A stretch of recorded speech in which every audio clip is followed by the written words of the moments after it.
Hello and welcome to Cup of Tea Reviews. My name is Tim and I'm joined as always by Michael. Thanks for having me. Thank you for joining me. Tim, we watch movies to be entertained, but so many of them are duds. We watch the movies that can go either way, good or bad, and we let you know if they're worth your while. We waste our time so that you don't have to.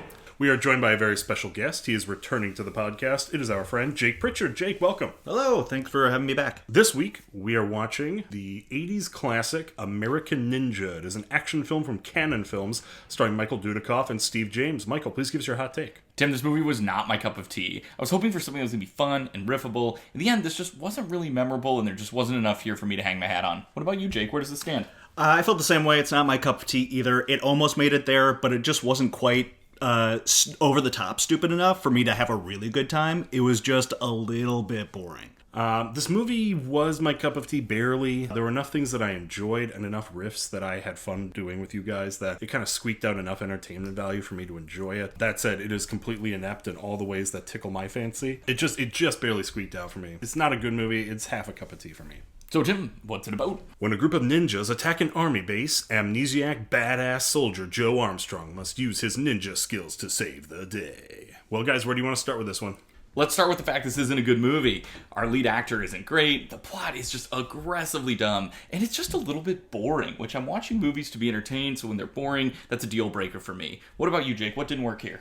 Probably the biggest thing is that I don't really remember it, and we watched it not that long ago.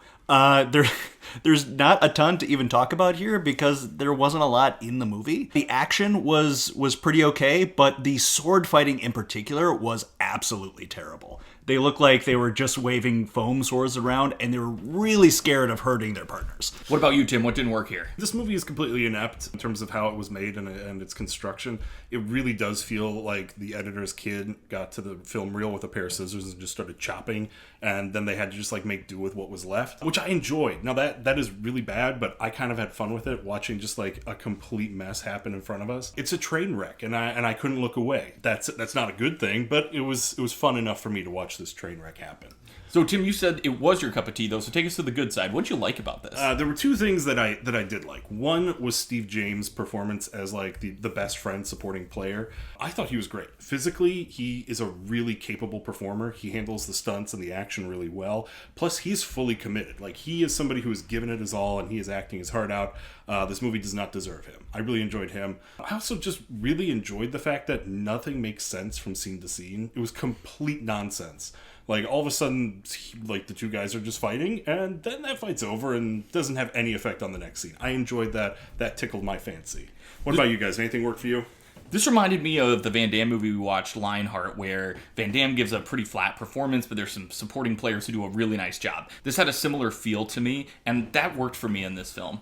Yeah, it's also only 90 minutes long, so it doesn't overstay its welcome. I appreciate that. We don't have to sit through 2 hours, and we don't have to have weird board meeting scenes or a lot of political drama. This is a tight 90 minutes, so you're in, you're out, and you're done. What about you, Jake? What worked for you?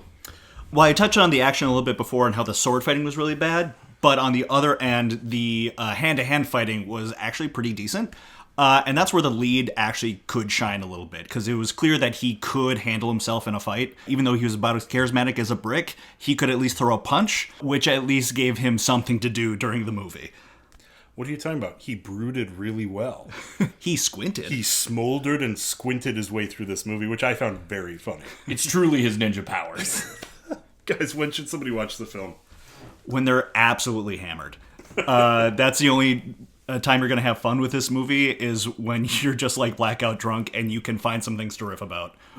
I wouldn't steer anyone towards this movie, Tim. This is one that, it's for the riffability, there's better versions of this. For this type of action movie, there's better versions of this. If you do get stuck with it on, though, Jake, I totally agree with you. Pour a drink. What about you, Tim? When would you recommend it? I wouldn't, unless you're really a Canon Films completionist. I think this one is essential. Also essential viewing in terms of the history of ninja movies in American cinema, but that's just the film nerd in me, and I don't recommend that to non-film nerds. So I don't really recommend the film. I had a good enough time, but it's not really one that you need to rush out and see. Thank you all for watching. Join us next time on Cup of Tea Reviews.